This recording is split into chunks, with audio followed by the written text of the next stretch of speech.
Hey everybody, I'm here today with Michael Dudley, a good friend of ours, and we're going to be making a variation on a classic cocktail known as a Manhattan.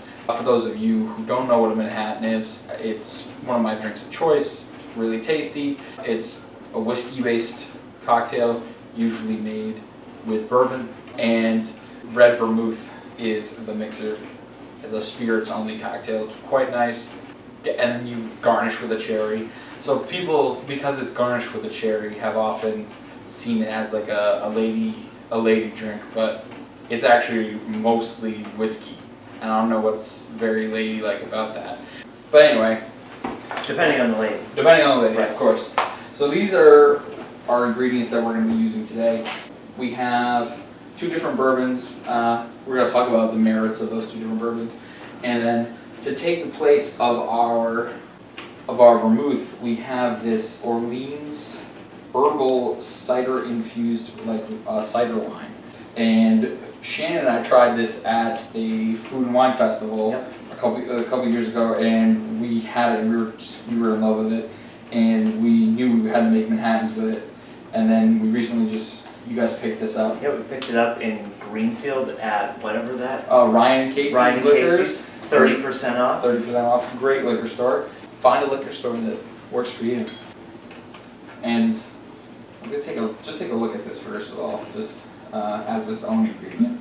As a side note, if you're away from home and you can't be with the liquor store you love the one you're with. Fair point. Fair point. Let's give this a smell here. I mean, it smells like apple juice at first, but then you get like these weird herbal notes, which you're not expecting with apple juice. It's like someone put herbs to Provence in your Mott's. Almost reminds me of a B&B in a way.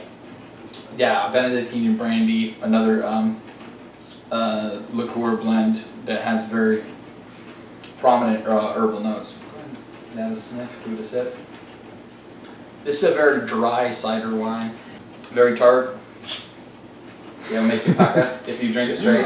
Yeah. But delicious. Yeah, it's very nice, and we have it here in an aperitif glass because you can drink it like in an aperitif glass like this, little sips, get you in the mood for some appetizers. All right, so we have our aperitif that's going to be taking the place of the vermouth, but nothing really takes the place of bourbon. So we got two different bourbons here that we're thinking about including in our cocktail.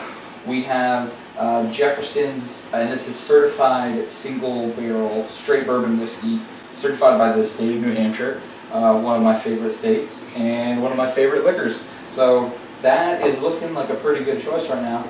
But in this corner, we have a rebel of a competitor here. Michael, maybe you can help me explain exactly why Cleveland bourbon whiskey is a rebellious style of whiskey.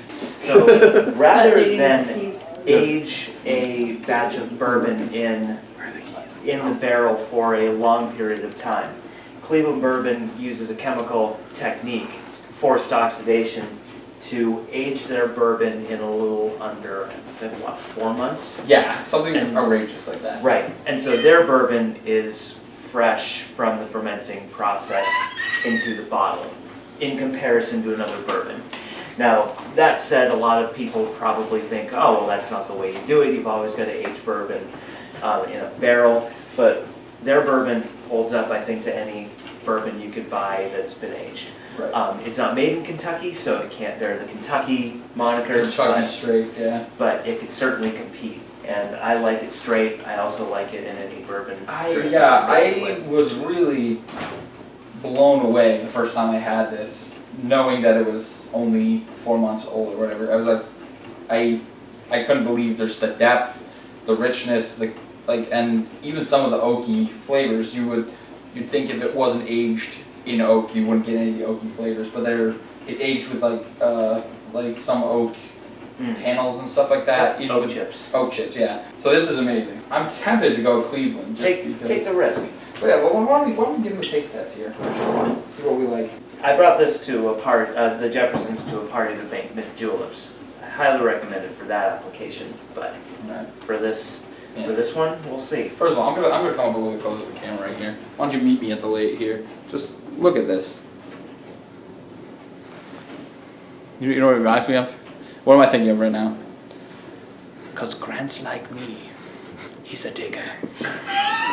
It's like, it looks like pure amber. It's amazing. Michael, ooh. You trying to get me not to take a drink of this? I don't know. This is so good. Just hit you on the tip of the tongue and follows it right. all the way back. Yeah, and it's Great just sour taste. great sour mash taste. But it's still like got a rich sweetness, and it doesn't have the kind of chemical burn that's that you true. think a very rapidly produced. Yeah, very rapidly have. produced. And what is the alcohol content on this? Oh, it's 100 proof. So as far as things that are 100 proof go, it isn't one of those things like tie you up in a knot in your chest like this. It goes down really smoothly. And at the price point, it's purchasable, Yeah. sippable. How much does one of these go for? 27. 27. That's incredible. It's a deal.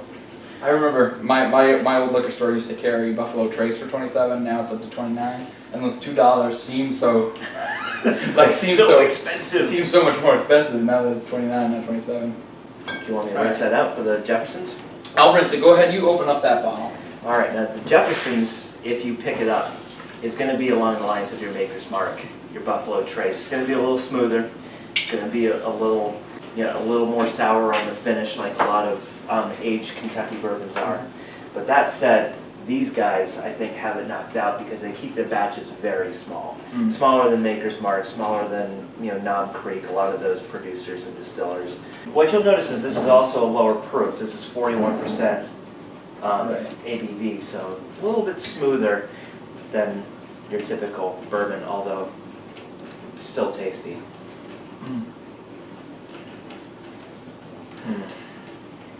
All right. Now, if you look at this in the light, of course, like we did earlier with the other one, this is much lighter, but surprisingly still has an incredibly rich, thick, silky mouthfeel. It doesn't look like it should feel that good in your mouth because it's so pale. Right. Which is, just your eyes playing tricks on you because this is every bit luxurious and silky and smooth. And the lightness is why I recommend it for a drink like a mint julep. It goes with that base of, adding sugar, adding mint, adding soda water if that's what you care to add. Now, the one thing I will say about this when you're picking out your whiskey, recently in one of our other videos we talked about Larceny bourbon, which is a really fun bourbon. The thing about it is that it's incredibly sour. The sour mash flavor is just so pronounced. In a cocktail, this particular cocktail, we're replacing vermouth with something that is quite dry and tart. If you added a really high sour mash profile bourbon with this cider, it's just going to turn your mouth inside out. It's not going to be fun. Because of that, I was thinking that we might want to go with the whiskey that had the strongest sweetness to go with this quite tart spirit. And for me, I was feeling like the Cleveland's maltiness is just a little more in your face, and I think will make the better pairing with our particular aperitif. So let's go ahead and get this cocktail started. Now, go ahead and make that, and I'm going to let you know that I'm going to have a secret that I'm going to tell you after you've mixed this. All right. I want you to know. But I want you to know later on. All right. So I'm measuring with my aperitif glass because I can, and I know how measurements work pretty well. But for me anyway, a good Manhattan is always two parts bourbon to 1 part vermouth. That's how I like it. When I'm making my martinis, I do 1/2 part vermouth to 2 parts spirit, just because gin is very good on its own. It doesn't really need to be too much messed with. Whereas I actually feel like with these with a Manhattan, the vermouth is bringing a drinkability. Did you put a second one in there already? We can do 2. Oh, I was okay. gonna say I was gonna do one and 1/2, but let's go 2 and 1. All right, Let's cool. go. Sounds good. We're worth I it. thought you were playing tricks on my eyes there for a second. No. You haven't had that much bourbon, have you? No, Unless you were drinking before I got here. I wasn't. Shame. I was gonna say, too bad. Right? I was drinking before I got here. Alright. Now this stuff. I'm so excited for this. I've been, ever since I taste tested this with Shannon at that Food and Wine Festival, I'm telling you, I've been wanting to make a Manhattan with this. And now my dream is finally coming true. We'll have to get tickets. You'll have to get you guys tickets to that again if they. Oh, that was so amazing. It was, great day. yeah, I can't remember how many different wines we tasted, like at least 40. 40 different wines, a couple different restaurants. They had, The Scotch caramels. yeah, Scotch caramels, those were amazing. Those were amazing. I'm stirring this on ice, because it's a spirits only cocktail, you don't need to shake the mess out of it. And I'm straining it into a empty glass, empty martini glass, just because it's traditional style for spirits only cocktails. Dudley, I'm gonna let you go ahead. Okay. Taste. I'm going to tell you my secret. I've never ever had a Manhattan that I liked. Oh my goodness. I can't even right now. Now, this is, you know, an education in proper form with a martini glass. You never hold it by the stem, always hold it in the palm of your hand. I typically like to put my pinky sort of in between the stem, around the stem so they can stay alive. Cheers. There you go.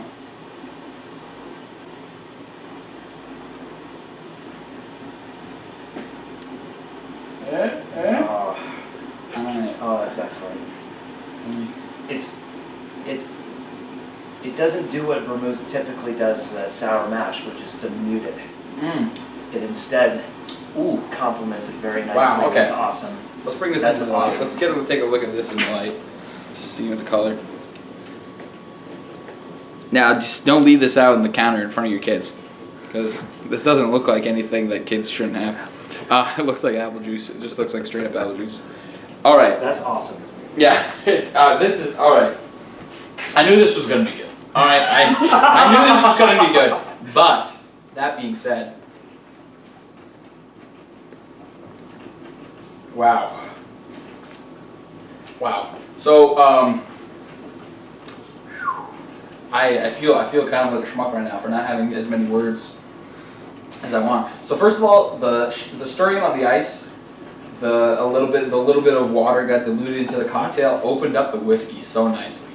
You just get that aroma, like the sour mash. It really makes the sour mash like come forth, and of course that's accented by the dryness, the tartness of the cider wine. But I don't feel like the herbal is missing. No. It's on the back end. Right. It Right. lets the whiskey do its thing, and then you get that subtle herb flavor at the end.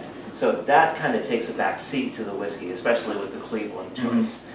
That means that it's not like up front, kind of in your face the way it is in the Orleans Straight. Yeah. So this is outstanding.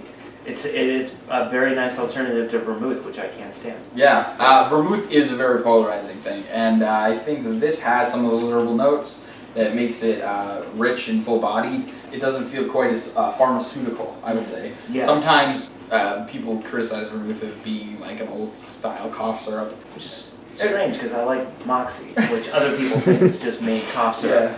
Well, yeah, I mean, we have a great cocktail involving Moxie that we should make a video for someday, so. Sure. But this is amazing. And the name? For this? Okay, so Orleans. We got Orleans, and now Manhattans are named after the Isle of Manhattan in New York, and Orleans implies in the region of France, I'm guessing. Yep. And then we have. So It says it was made in Vermont. But it said this was made in Vermont, so that's okay. Let me think about this for a second. Orleans. Actually, a French Manhattan is already a thing. That's too bad, or else I'd call this a French Manhattan.